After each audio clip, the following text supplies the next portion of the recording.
So you think you can make the present palatable by projecting into the future? You're living in the past, pal. It's the future that fucks you up, Brian. It's the maggot in the apple. You see, you're all pissed off with the present, Brian, and there's nothing wrong with the present. The present's fine. The present's perfect. The present's peachy fucking creamy. The only thing wrong with the present is the bastard doesn't exist. Because the present is the future, and the future is the past. And it's all the same fucking bag of bones anyway. It's a constant process of coming into being and passing away, coming into being and passing away. The future is now. But the present does exist. We're in it now. You were just then when you said it, but you're not in it now. You're not in it now. You're not in it now. You've never been kicked up the arse by the future. You with me? That's what I mean. You see, I'm in the present, but I'm not in the present. I'm in the future. Exactly. Has nobody not told you, Brian, that you've got this kind of gleeful preoccupation with the future? I wouldn't even mind, but you don't even have a fucking future. I don't have a future. Nobody has a future. The party's over. Take a look around you, man. It's all breaking up. Are you not familiar with the book of Revelations of St. John, the final book of the Bible, prophesying the apocalypse? Yes, as it happens, I'm familiar with all the books of the Bible. I'm very happy for you. He forced everyone to receive a mark on his right hand or on his forehead so that no one shall be able to buy or sell unless he has the mark, which is the name of the beast or the number of his name, and the number of the beast is 666. I know about it. Great. I know about Nostradamus. Nostradamus talked about 3 brothers. Now, did he mean the Kennedy brothers, or was he talking about 3 bits of the Soviet Union? You see? You just can't tell. Fuck Nostradamus. I'm not talking about Nostradamus, a Mother Shipton, a Russell Grant, a Mystic fucking Meg. I'm talking about the holy fucking book. What can such a specific prophecy mean? What is the mark? Well, the mark, Brian, is the barcode, the ubiquitous barcode that you'll find on every bog roll, on every packet of Johnnies, and every poxy pork pie. And every fucking barcode is divided into 2 parts by 3 markers. And those 3 markers are always represented by the number 6. 6, 6, 6. Now, what does it say? No one shall be able to buy or sell without that mark. And now, what they're planning to do in order to eradicate all credit card fraud and in order to precipitate a totally cashless society, what they're planning to do, what they've already tested on the American troops, they're going to subcutaneously laser tattoo that mark onto your right hand or onto your forehead. They're going to replace plastic with flesh. Fact.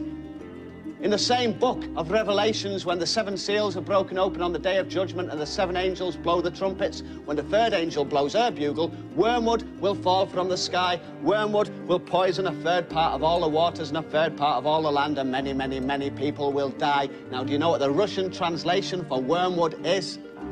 No. Chernobyl. Fact.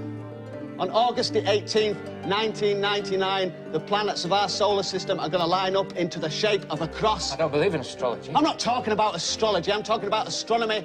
They're going to line up in the fixed signs of Aquarius, Leo, Taurus, and Scorpio, which just happen to correspond to the 4 beasts of the apocalypse, as mentioned in the book of Daniel. Another fucking fact. Do you want me to go on?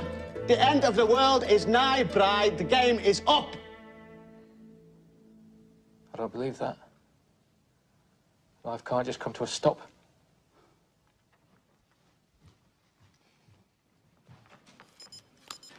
All right, I'm not saying that life will end or the world will end or the universe will cease to exist, but man will cease to exist. Just like the dinosaurs passed into extinction, the same thing will happen to us. We're not fucking important.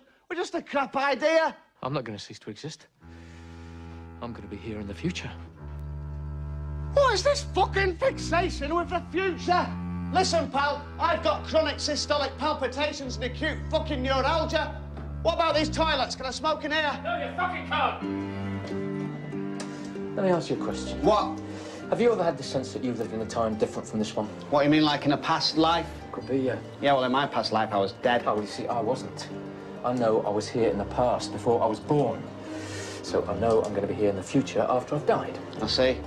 And in this alternative existence, did you still have the same noxious body odour? There's no need to be personal. It's what I believe. Shall I tell you what I believe? You don't believe in anything. Oh, I do, Brian. Yeah? What do you believe? Do you think that the amoeba ever dreamed that it would evolve into the frog? Of course it didn't. And when that first frog shimmied out of the water and employed its vocal cords in order to attract a mate or to retard a predator, do you think that that frog ever imagined that that incipient croak would evolve into all the languages of the world, into all the literature of the world? Of course it fucking didn't.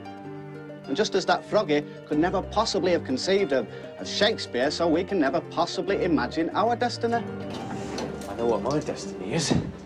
Yeah, but what you're experiencing, as far as I can gather, with all these manifestations of regression and precognition and transmigratory astral fucking chatterings, is just the equivalent of that first primeval grunt.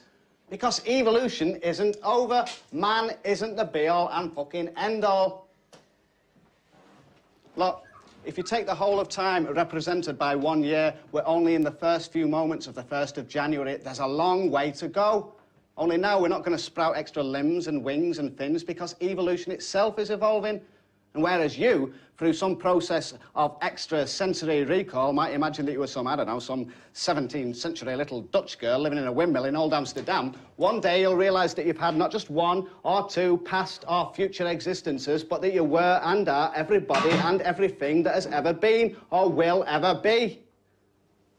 Hang on a minute. You just contradicted yourself. Oh, and how do you make that out? Downstairs, you were predicting the end of the world. Now you're talking about the future. How do you explain that, eh? Easy. When it comes, the apocalypse itself will be part of the process of that leap of evolution. Yeah. Well, whatever happens, mankind will not cease to exist. It must. By the very definition of apocalypse, mankind must cease to exist, at least in a material form. What do you mean, in a material form? Well, he'll evolve. What into?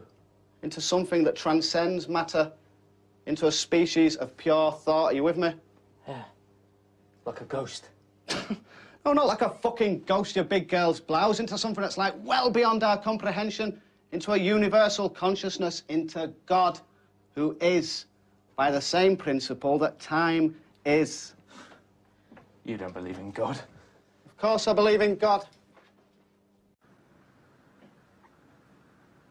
You see, the thing is, Brian, that God is a hateful God. Must be. Because if God is good, then why is the evil in the world? Why is the pain and hate and greed and war? Doesn't make sense. But if God is a nasty bastard, then you can say, why is the good in the world? Why is the love and hope and joy? Well, let's face it, good exists in order to be fucked up by evil. The very existence of good enables evil to flourish. Therefore, God is bad. And it doesn't matter how many past or future existences you have, because they're all going to be riddled with grief and anguish and sickness and death. You see, Brian, God doesn't love you. God despises you. So there's no hope. And mankind is just a component of the device by which the devil creates itself. You with me? You see, what I'm saying basically is you can't make an omelette without cracking a few eggs, and humanity is just a cracked egg. And the omelette stinks.